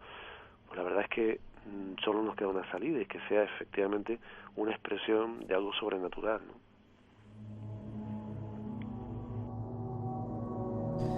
En los últimos minutos, José Gregorio, ya de esta parte del programa, otras reliquias. El Lignum Crucis, dicen que hay tantos pedazos del Lignum Crucis que serviría para hacer un bosque. Sí, esto es una afirmación que incluso yo la incluí en el libro, y la repite mucha gente, pero fíjate que es algo que se sale de un comentario creo que era de Lutero o de Calvino, no lo recuerdo muy bien, claro.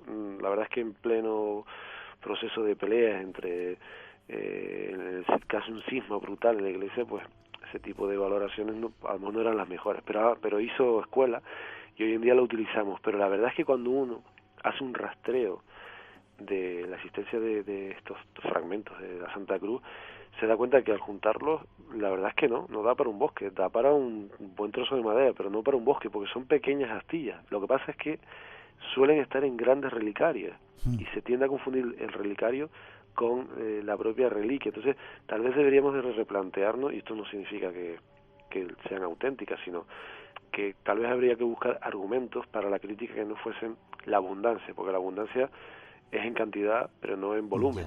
En volumen. Y esto es algo un error en el que yo he caído hasta que he podido ir un poco más allá y verificar que confundimos relicarios, ¿no? Que son muy grandes, y las reliquias pocas. Y además que es de pura lógica también que falsificar, poner en circulación trozos de madera santa es mucho más fácil, porque a fin de cuentas la madera está al alcance de cualquiera, ¿no? En España tenemos un Lignum Crucis en Santo Toribio de Líbano, en Cantabria, ¿verdad? Sí, claro, que es uno de los más grandes, pero precisamente también porque el relicario es también grande, ¿no?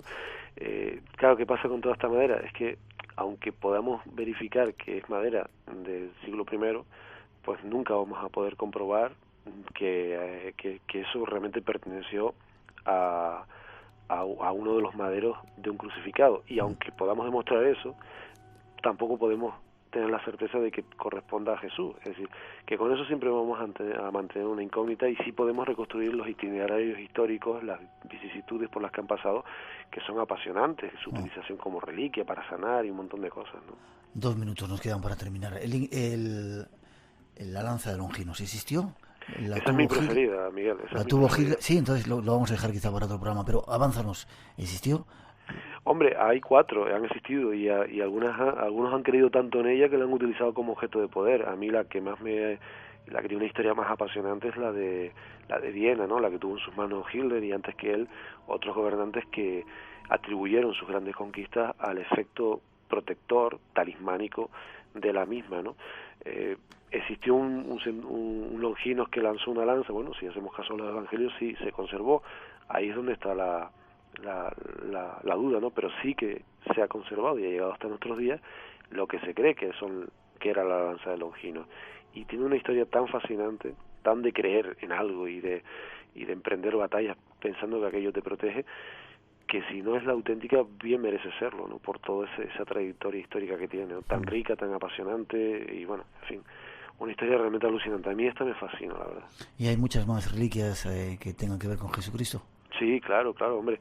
Tenemos el Santo Cáliz, ¿no? Con unos estudios absolutamente apasionantes en Valencia, ¿no? Uh-huh. Que a veces confundimos grial con cáliz, y hay un matiz importante, ¿no? El grial parece un concepto más filosófico, más interior, y sin embargo el Santo Cáliz estamos hablando de algo que sí aparece, o que podemos deducir de los textos bíblicos. Del grial no se habla en la Biblia, ningún evangelio, pero del Santo Cáliz sí podemos deducir que estaba en la Última Cena, ¿no? Aunque después se terminan unificando ambos conceptos.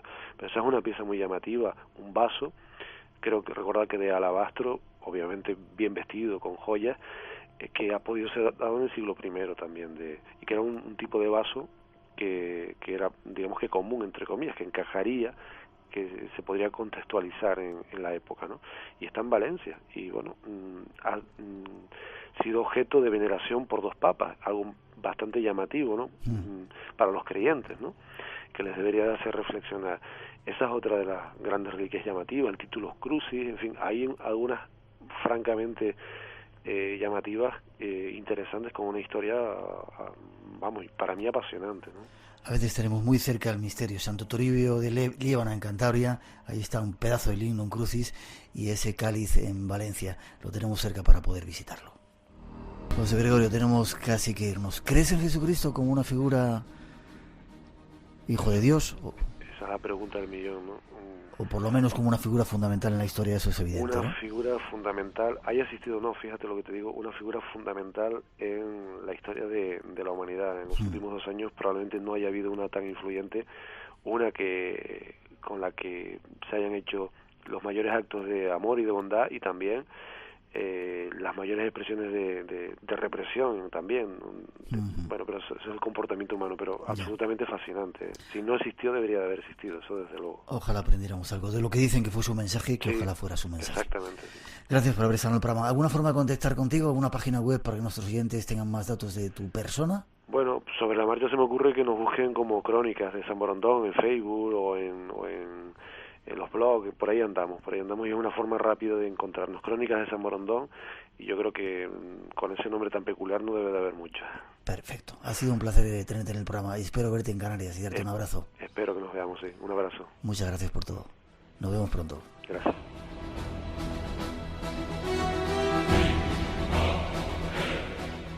...3 y 25, 2 y 25, seguimos adelante. Hay 2 temas más que nos quedan para este programa de hoy. Hace unos días han dado un premio a alguien que investigaba en China. Ahí van los datos.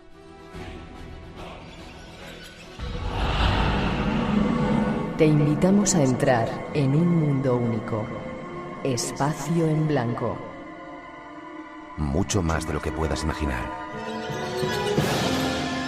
En Radio Nacional de España, con Miguel Blanco.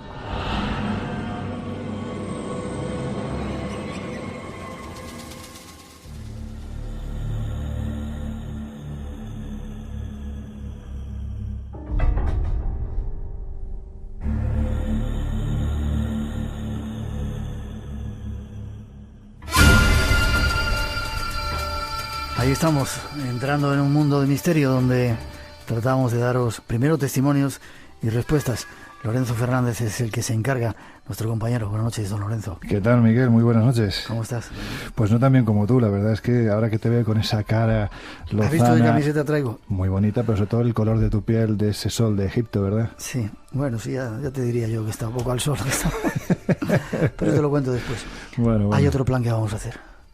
Te vienes a este sitio que vamos a hablar hoy a retransmitir, me lo estaban diciendo hoy. Nos vamos a... ¿Qué te parece? Tenéis que ver la cara que está poniendo. Sí, no, es que casi me desmayo, vamos. Sí. Si te vas a hacer el programa desde ahí, dime que hay que llevar el agua, los micrófonos, las botellas, lo que haga falta. Venite tú de invitado. Hombre, yo, mira, tiemblo, feliz de la vida. Lorenzo Fernández, director de la revista Enigmas, compañero de viajes, de aventuras, y aquí en su sección, en el Espacio en Blanco. Nos vamos a ver a los guerreros de Xi'an. Esta semana decían que ganan el Príncipe de Asturias los arqueólogos que llevan 30 años excavando en el yacimiento chino. No sería mal sitio para hacer un programa, ¿eh? Pero lo vas a hacer de verdad, ¿no? Hombre, anunciamos que íbamos a hacer desde la pirámide y bueno, no desde pues una, desde 4 pirámides diferentes del Espacio en Blanco se metió. 4. Has anunciado además que yo también me voy contigo, con lo cual no te puedes echar atrás. Vale, ese es uno de los lugares donde vamos a hacer los programas, si Dios quiere. Yo creo que es uno de los lugares más fantásticos que hay en todo el planeta, sin lugar a dudas. Yo creo que en cuestión de posiblemente meses, años, no creo que mucho tiempo más, pues nos va a deparar el mayor descubrimiento de la arqueología de la historia de la humanidad. Es decir, estamos hablando del mayor descubrimiento y dentro de muy poquito tiempo lo vamos a descubrir. ¿Y de qué se trata? ¿De la tumba? Pues mira, seguramente estamos hablando de la tumba, ¿no? Ya está localizada, se sabe que debajo de esa estructura piramidal que se pensaba que era una pirámide natural, ahora ya no, ahora ya se sabe que es una pirámide artificial hecha a posta para cobijar a esos soldados de terracota. Debajo hay un espacio hueco de aproximadamente 50 metros de altura y otro de 30 metros bajo el cual se supone que está ese enorme, gigantesco mausoleo de aquel que construyó la tumba de los guerreros de ese ejército fantasma de terracota.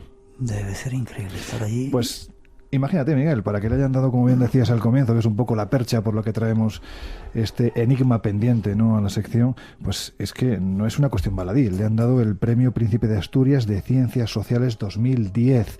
Estamos hablando de que es un premio que, entre otros muchos, lo comparte con Julio Caro Baroja, con Eduardo García de Enterría o, por ejemplo, con el naturalista el año pasado, David Attenborough. Por lo tanto, yo creo que es algo lo suficientemente importante como para que ahora hablemos de ello.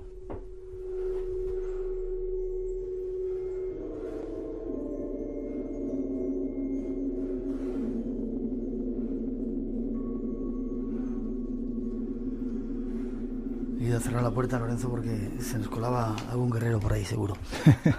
Que no se escapen los fantasmas tampoco. Sí.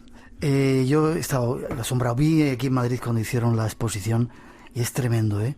¿Cuántos guerreros han encontrado? Bueno, sitúa, ¿dónde está Xi'an? ¿Qué es esa tumba? ¿Cuándo se encontró? Bueno, vamos a situarlo un poco. Para que nuestros oyentes hagan una idea, la tumba realmente estaba ubicada en el margen de la leyenda, ¿no?, desde hace ya bastantes décadas, bastantes siglos, por decirlo de alguna forma.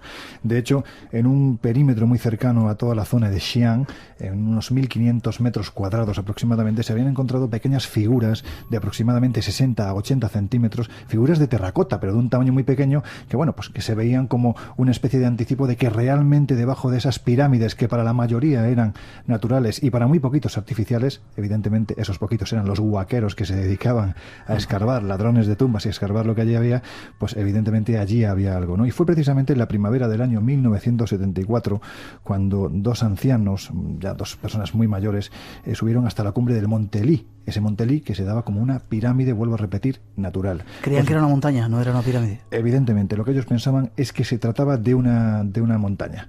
Por lo tanto, en la parte superior, además protegidos, evidentemente, cobijados por la oscuridad, decidieron empezar a escarbar y de golpe y porrazo los dos ancianos se encontraron cara a cara con un misterio, con un rostro que les miraba desde hacía miles de años atrás. Por primera vez salía a la luz ese primer guerrero de terracota.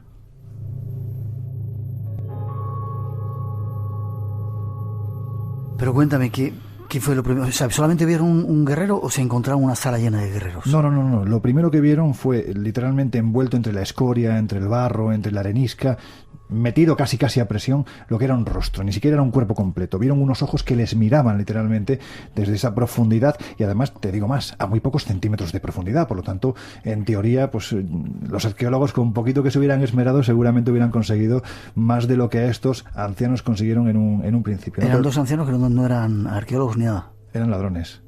Ladrones, además, que iban con, pues, como ocurre en todas estas sociedades...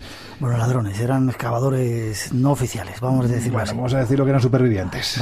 Vamos a ver, yo conozco muchos supervivientes y tú también. Claro. Por lo tanto, dejemos en que eran supervivientes, ¿no?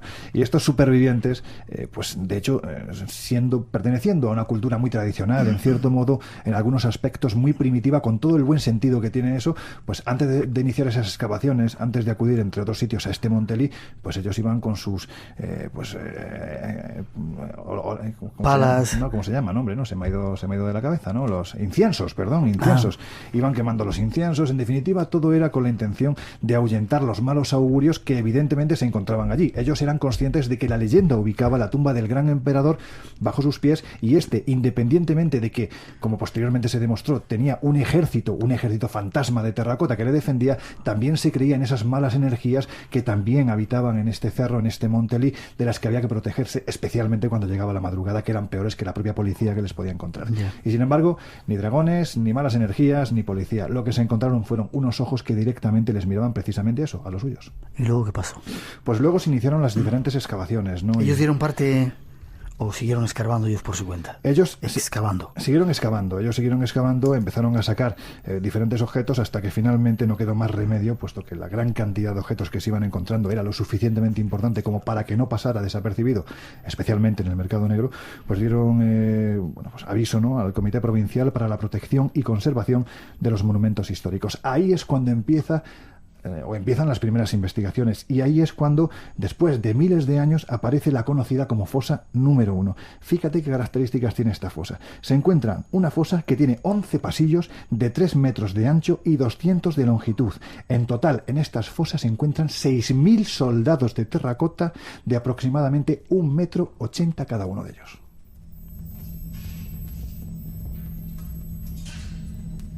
Y lo curioso, Lorenzo, es que cada uno de ellos, estoy viendo una foto aquí ahora mismo, es diferente del otro. Es decir, no hay dos caras iguales, ni incluso dos trajes iguales, ni incluso dos tocados iguales. ¿Quién lo hizo? Absolutamente diferente. Si hubieran aplicado un molde, sería de cuello para abajo, es decir, lo que es el cuerpo. De cabeza para arriba. No, pero cambia los trajes, por lo menos. Los trajes sí los cambia, algunos de ellos. De hecho, también hace la idea, Miguel, de que esta foto que estamos viendo encima de la mesa es una foto que está en blanco y negro. Los soldados de terracota a día de hoy tienen unos tonos ocres, pero en aquel entonces todos y cada uno de ellos estaba perfectamente coloreado, cada uno incluso hasta con su graduación. Por lo tanto, estamos hablando de una labor, pues eso, una labor de chinos, ¿no? En este caso, estamos viendo que cada uno de los soldados, su rostro era absolutamente diferente. Fíjate hasta qué punto era diferente, que los investigadores posteriormente han conseguido identificar a qué raza y a qué etnia pertenecía. Por lo tanto, era una labor tan milimétrica que a día de hoy, después de 2.221 años, es casi imposible. Es increíble. Dice también aquí este artículo que es curioso que cuando centenares de técnicos trabajan para superar el escollo del color, cuando sacan estas estatuas de esa cámara donde están, pierde el color instantáneamente a las 5 horas de exposición al oxígeno. Qué curioso, ¿no? Se le va esa... Sí, es como si estuviera cerrada herméticamente. De hecho, date cuenta que este hombre, este emperador, Qin Shi Huangdi, bueno, pues para que nuestros oyentes se hagan un poco una idea de quién era este personaje, ¿no? Este señor es el que unifica lo que es la China moderna. Por aquel entonces, en el 221 a.C., la China se debatía en una serie de guerras entre señores feudales, que era conocido, ese periodo es conocido como la época de los estados combatientes. 7 estados. Uno de ellos pertenecía a este Qin Shi Huangdi, que por aquel entonces era un joven príncipe de 14 años llamado Zheng. Pues bien, ¿cómo sería su tiranía, su fuerza, su labor estratégica que consiguió que los 6 estados restantes se acabaran aliando entre ellos para pelear contra el propio príncipe Zheng por la fuerza que destilaba? Y aún así no consiguieron acabar con su dominio, al punto de que al final se acabó haciendo con estos 6 estados feudales. Pues bien, a partir de ahí se establece lo que es la China actual, tal y como la conocemos ahora mismo, y este hombre, siendo un hombre terriblemente supersticioso, a partir de ese instante se ve reflejado en esa leyenda ancestral que nos remontaría casi 4.600 años atrás y que hace mención a ese célebre emperador amarillo. Pues bien, él se creía una reencarnación del emperador amarillo. El emperador amarillo gobernó lo que le dio la gana, no quiso más porque era un hombre eterno. Pues bien, Qin Shi Huangdi precisamente quería alcanzar esa eternidad. ¿De qué forma? Pues lo estamos viendo que la alcanzó a través de su mausoleo.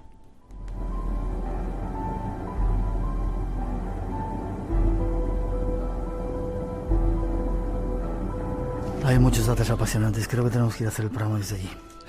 Desde luego que sí. 30 años llevan excavando ya y todavía no han encontrado... Aquí dice 8.000 soldados. ¿Han encontrado 8.000 soldados hasta ahora? 8.000 figuras de terracota. Se han encontrado algunas más. Lo que pasa es que evidentemente el estado de deterioro pues todavía es lo suficientemente avanzado como para que no se establezca una cifra un poco mayor, que seguramente lo es. Pero no solo esto. Estamos hablando de que hay cuadrigas, estamos hablando de que hay caballos, estamos hablando de que hay arqueros que además están en posición de ataque. Concretamente en la fosa número 3 se encuentran 70 figuras de esto, de arqueros en posición de ataque, en un sistema de trampa que era perfecto. Es decir, estaba hecho para que si algún ladrón, algún furtivo entrara en esa tumba, inmediatamente esos arqueros fantasma, esos arqueros de terracota, dispararan su arma al punto de que aquel que estuviera delante no le quedaría más remedio que morirse. Por lo tanto, estaba perfectamente estructurado para que nadie saqueara la tumba y para que este ejército defendiera a quien tenía que defender, en este caso su emperador. Ya. ¿Y estaban todos recubiertos de arena? ¿O lo han tenido que excavar o ya han tenido que excavar? Hay partes que, bueno, estaban más huecas que otras, pero sí ha sido una labor de excavación bastante importante. Increíble. ¿Qué queda por encontrar? Pues queda lo más importante, Miguel. Queda, pues fíjate lo que se ha encontrado y casi sería un atrevimiento, ¿no?, decir que queda lo más importante. Pero es que es así. Qin Shi Huangdi, la historia nos dice que el hombre fallece buscando las islas que se encuentran en el occidente de China, las islas donde se encuentran, según cuentan las tradiciones, las fuentes de la eterna juventud, que es lo que él iba buscando, sobrevivir, la eternidad. Y buscando la eternidad fallece. Pues bien, se encuentra en ese instante a 60 días de travesía hasta la capital de Xianjiang. Pues bien, su chambelán, su canciller, Li Shi, decide en ese instante que si se entera la soldadesca de que el emperador ha fallecido, inmediatamente volverán al mismo periodo de guerras, habrá una serie de trifulcas que acabarán con el estado que ha creado. ¿Y qué es lo que hace? Es tan listo que este hombre, en el carromato, sabiendo del carácter tan extremo del emperador, que no se relacionaba prácticamente con nadie, que siempre que hablaba lo hacía en voz bajita, se mete en su carromato cada día, departe con él, pega gritos para que piense la soldadesca que está pues poco menos que enfrentándose, y fíjate también lo que hace. En el carro delante coloca pues una gran cantidad de peces, y en el de atrás también, de tal forma que el hedor del propio cadáver pasa desapercibido para la soldadesca. Cuando por fin llegan, pues el mausoleo está construido, un mausoleo en el que se emplean 40 años y 700.000 hombres para construirlo. 700.000. Pirámide de Keops, tú bien lo sabes, 20 años, 100.000 personas, 40 años, 700.000. Es una barbaridad. Por lo tanto, aquí lo que sí es el gran descubrimiento, que es lo que está por venir, es precisamente ese sarcófago. Si hay un ejército tan descomunal, es para proteger algo que se encuentra ya debajo y que está localizado. La cuestión y el gran problema que ha habido hasta ahora es que ocupa aproximadamente una superficie de 52 kilómetros cuadrados. ¿Qué significa esto, Miguel? Que para poder acceder a ese sarcófago, con todo lo que las crónicas nos dicen que hay ahí de maravilloso, que es absolutamente brutal, habría que desplazar ni más ni menos que 3 grandes factorías y 11 pueblos. Que están encima. Imagínate la barbaridad. Los chinos son como son, te lo hacen. Son en 3 capaces. meses te quitan los pueblos, te los colocan y encima meten hasta un McDonald's, ¿no? Pero lo cierto es que lo que hay ahora mismo ahí, según nos dicen las crónicas, es ni más ni menos que toda una tumba, un mausoleo en el que, por ejemplo, el techo está cubierto de gemas, pues un poco recreando lo que eran las constelaciones que se veían en la China de aquel entonces. Hay ríos movidos por una serie de mecanismos muy extraños de mercurio. Se han encontrado grandes cantidades de mercurio en la tierra de este lugar. También, por ejemplo, se dice que hay una gran maqueta recreando lo que era la China de ese momento y, por supuesto, lo más importante, la tumba del emperador.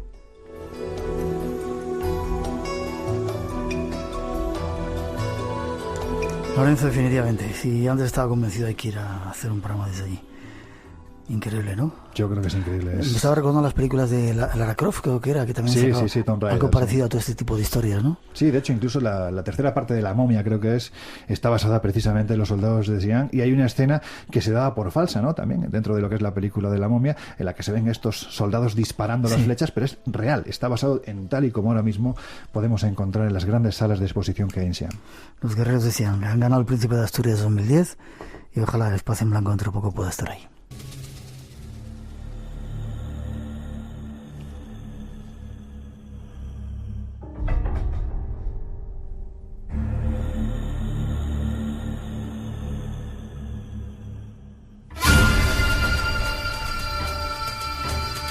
Lorenzo, nos vamos.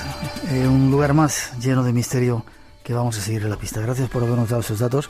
Habíamos muchas cosas que yo desconocía Y bueno, seguiremos atentos al asunto. Y prepara la maleta, que es uno de los próximos viajes del espacio en blanco, aunque antes nos queda México, que queda más cerca. Y ahí tú eres un especialista. Hombre, yo iré encantado, pero sobre todo lo que sí pido es a nuestros oyentes que estén pendientes el día que yo haga la llamada. ¿Se acuerdan ustedes, os acordáis del día en que Miguel me invitó? Por favor, invito una cerveza a todo aquel que lo confirme para que no te olvides de mí. Vale, de hecho, si hay alguien que quiera ponerse en contacto contigo, ¿dónde lo puede hacer? Pues mira, lo puede hacer perfectamente a través del Facebook, o bien de la revista Enigmas, o bien del libro de Desafíos a la Historia, donde además también están gran parte de las imágenes que ofrecemos en el libro de, por ejemplo, los soldados de terracota, en fin, todo lo que se ha ido encontrando y un poco la expectativa de lo que se va a encontrar. Atentos, la historia va a dar muchas sorpresas, lo llevamos diciendo hace mucho tiempo en el espacio en blanco, esta es una de ellas.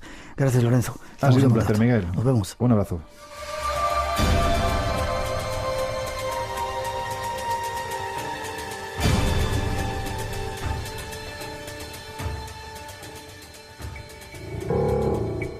Enigmas, misterio, imaginación. Espacio en blanco.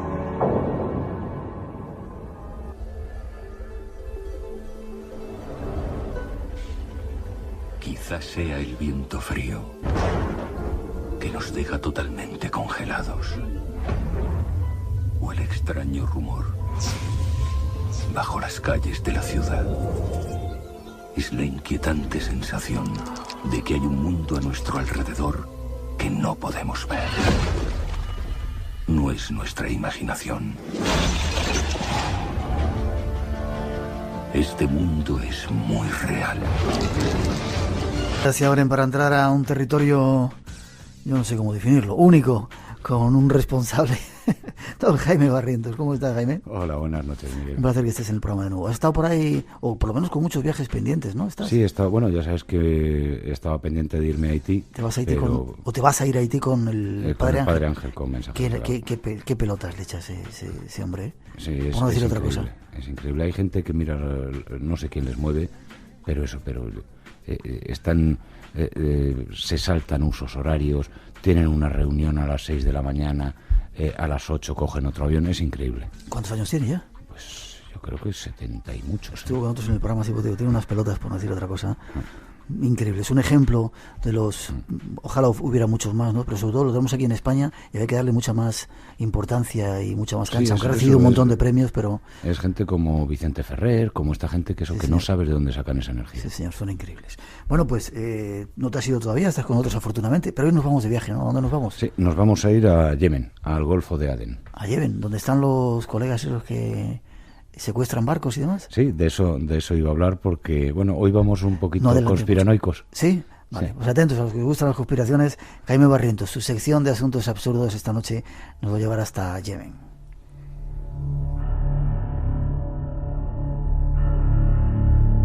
Yo tengo un amigo, te cuento, en Líbano, iba a decir, en Amán, en Jordania, que está empeñado. Siempre que voy a Amán, a Jordania, me dice, te invito, vámonos al Yemen. No sé qué tendrá en el Yemen. A mí me llama mucho, por un lado, la atención el país, pero por otro lado tengo un cierto resquemor. Pues es un país extraño, no sé si extraño. Dicen que está como en la Edad Media. Sí, bueno, es increíble llegar a Yemen y no ves carreteras. O sea, en las ciudades, pues eso, no ves coches. Es eso lo que tú dices, a la Edad Media o incluso antes. Ya. Bueno, ¿qué nos cuentas? ¿Qué es Yemen? Pues sabes que ahora, pues como decías tú antes, está habiendo un montón de secuestros, de piratería y tal. Y bueno, primero vamos con la parte seria y luego entramos en la parte... Pregunta. ¿Tú qué harías si de repente llegaran barcos de otras naciones a tus caladeros, machacaran toda la pesca que te ha servido durante miles de años para comer? ¿Qué harías? ¿Te convertirías en pirata o...?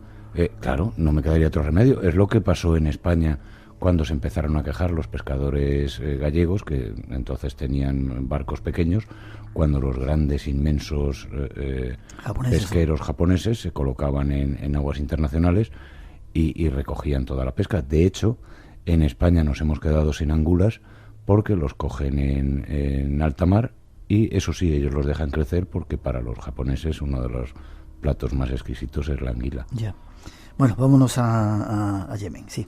Pues en el Golfo de Adén están pasando cosas muy extrañas. Para empezar, se han instalado allí todas las flotas militares del mundo mundial, no solamente Estados Unidos, sino la de Rusia, China, Japón, Irán, Alemania, la OTAN al completo, la Unión Europea, y hasta Blackwater. Bueno, ahora ya no se llama Blackwater, Explica un poco quiénes son los Blackwater. Blackwater son los perros de la guerra, los mercenarios estos norteamericanos. Es una compañía de seguridad, como si fuera estas conocidas por nosotros, que es que es la que ha provocado tremendos destrozos en Irak. Bueno, entre otras cosas, pues juzgaron a miembros de Blackwater porque se habían cargado en Bagdad, pues ametrallaron a civiles. Bueno, ya sabes cómo son estas cosas. Han salido todos con unas penas mínimas. Me parece que han sido solamente 3, es más, al final. Y pues esta gente también, curiosamente, está allí. Entonces lo que se plantea es, ¿están para controlar a los grupos terroristas navales? Bueno, en principio, o sea, a los piratas. En principio, pues mira,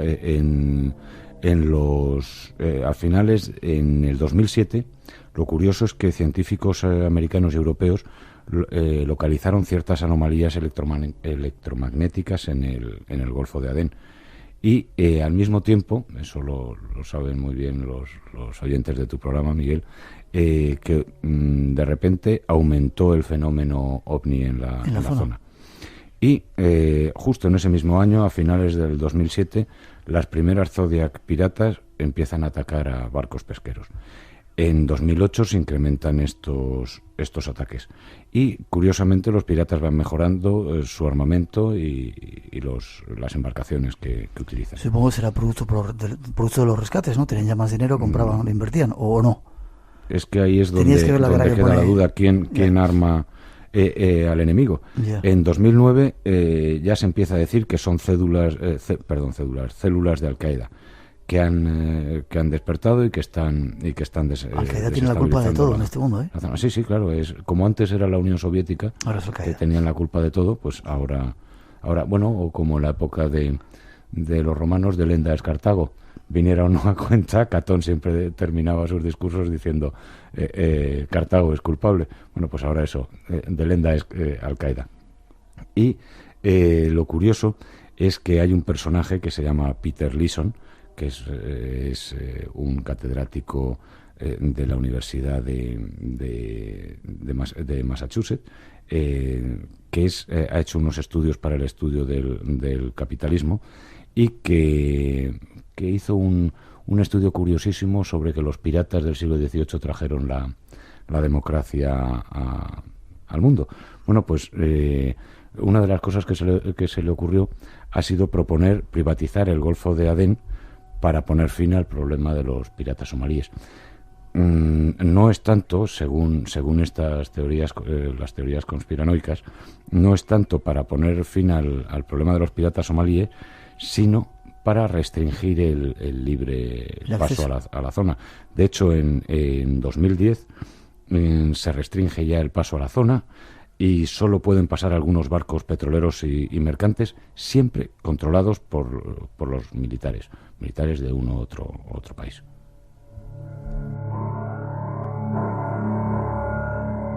Esa es la salida del Mar Rojo, ¿no? Con lo cual se puede pasar desde África, Asia, a la zona europea, claro. Claro que es además controlar todo el paso de los grandes superpetroleros. Para mí, haciendo política ficción o no tanta ficción, quien quiera controlar el petróleo de esa zona tendría que controlar o bien por Egipto, sí, o bien en la otra punta, en el cuerno de África. Los norteamericanos no pueden desestabilizar Egipto porque es un aliado suyo y porque es aliado de Israel. Lo intentaron en Somalia en la época de Clinton y ya vimos cómo les fue. Con Sudán pues les pasó 3/4 de lo mismo. De repente les interesó el problema sudanés con esa barbaridad de cadáveres y de muertos que ha provocado esa guerra civil, y hasta entonces nunca les había importado la suerte de los cristianos y los animistas sudaneses del sur. Y ahora, si te das cuenta, cada vez se está hablando más de Yemen. Ya. Ahora incluso se habla de que hay que proteger la flora y la fauna de esa zona. Habrá recibido un montón de correos últimamente. Y claro, parece que todo va enfocado hacia la misma historia. Y aquí entra ya, si quieres, Miguel, entramos ya en la conspiranoia y en estas historias, que es que se supone que se ha abierto un vórtice estelar, lo que una puerta estelar, la famosa película de las estrellas, Stargate. Y aquí entra un tal Aaron McCollum, que es un militar norteamericano que estaba implicado, según él, en experimentos de alto secreto y que pertenece a ese tipo de supersoldados de fuerza, o sea, con capacidades supernormales. Bueno, ¿has visto la película de Los hombres que miraban fijamente a las cabras de George Clooney? Pues va un poquito también por ahí. Y bueno, si quieres, explicamos un poco también lo que es una puerta estelar. Se supone que es un vórtice de energía electromagnética que abre puertas dimensionales para viajar a través del espacio. Es decir, por ahí podrían entrar los seres alienígenas, los extraterrestres a nuestro planeta, ¿no? Sí, y además parece ser que alienígenas malos. ¿Malos? Sí, pero vamos de lo peor. Malos, malísimos. ¿Por qué? ¿Los malos? Pues esto, bueno, según McCollum, el militar este... Supersoldado ese. El supersoldado, dice que esta puerta estelar sería para que entraran por ella los Nefilim, de los cuales también habéis hablado en tu programa. Que prometemos seguir hablando porque mucha gente nos pide que hablemos de ellos. Sí, que los Nefilim, si quieres contarlo tú o lo... Bueno, usted. Pues se supone que son unos seres extraterrestres de tipo serpentoide, o sea, que curiosamente de ellos ya se habla en la antigua Babilonia. De hecho, en el reportaje aquel que escribí en Año Cero sobre Irak, que ya estuvimos hablando en su día, hablamos precisamente de estos Nefilim.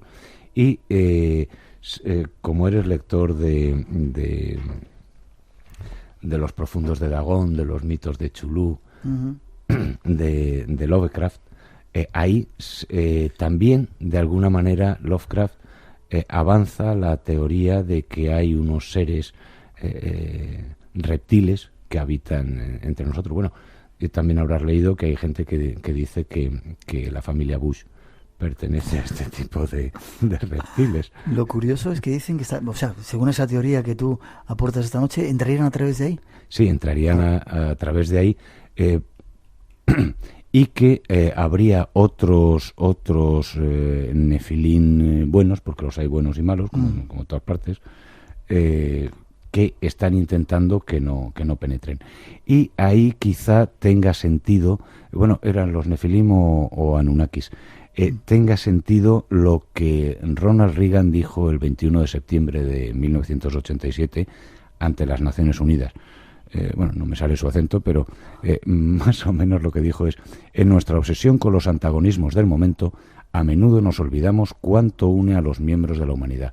Tal vez necesitamos una amenaza extraterrestre universal para que nos haga reconocer ese lazo común. Qué enigmáticas palabras, aunque vengan de un actor de cine metido a presidente. Curioso.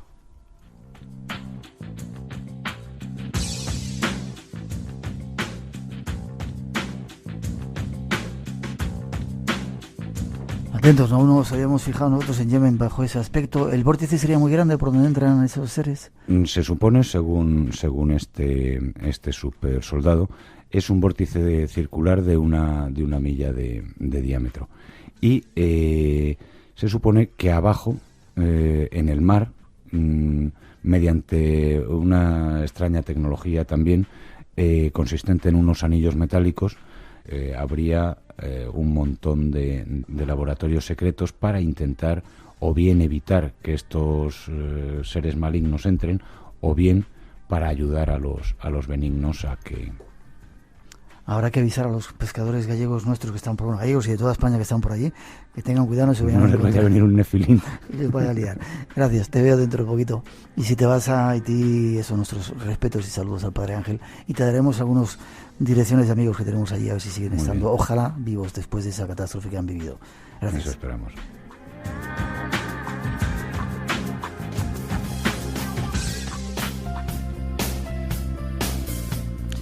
Por hoy nos vamos, teníamos un concurso y estos son los 5 ganadores. Ascensión Marqués de Zaragoza, Alex Fernández Pan de Coruña, María Antonia Martín de Valladolid, Raúl del Olmo de Cuenca y Héctor Jiménez de Salamanca. Poneros en contacto con nosotros para darnos una dirección y os enviaremos ese premio y habrá más concursos. Gracias a todos por llamar y por participar. Mañana más, la segunda cita del programa de 2 a 4 aquí en vuestra casa, en la Casa de la Radio, en Radio Nacional de España. Os vamos a llevar hasta el infierno, os hablaremos de Yellowstone y otras muchas cosas interesantes que no debéis de perderos. Ojalá hayáis disfrutado del programa tanto como nosotros haciéndolo, disfrutar también de la primavera.